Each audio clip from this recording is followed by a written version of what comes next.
Boxing শিখতে গেলে কিছু বেসিক ফুটওয়ার্ক তোমাকে জানতে হবে, যেটাকে বলা হয় আলি শাফল। আলি শাফল কেন বলা হয়?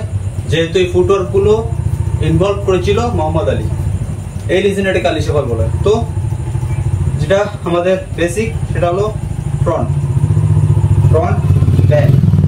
এটাকে আস্তে আস্তে এটাকে আস্তে আস্তে আস্তে জানি।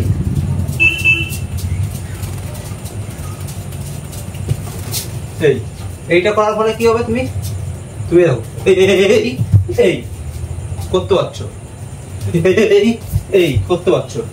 এবারে এরকম করতে করতে রোটেট। তো এই সফলটা তোমার ম্যাক্সিমাম তোমার কাজে লাগতে পারে। মোহাম্মদ আলী কোনো যদি ভিডিও দেখে থাকো তুমি, তো দেখবে ম্যাক্সিমাম আলী সফল যেটা করে এইটা করে, এইটা ওর মুভমেন্ট গুলো ভালো হয়। আমি যখন এখানে করছি লেফট টু পড়ার সাথে আমি রোল করে একটা পাঞ্চ হুক মারতে পারবো। ওকে, এটা করার পরে রাইট ফুট পড়ার সাথে সাথে আমি হুক মারতে পারবো। তো এইগুলো ইম্পর্টেন্ট তোমার কাছে, এগুলো খুবই ইম্পর্টেন্ট বক্সিং এর জন্য। তোমার আলি সফলটা শেখা খুবই ইম্পর্টেন্ট।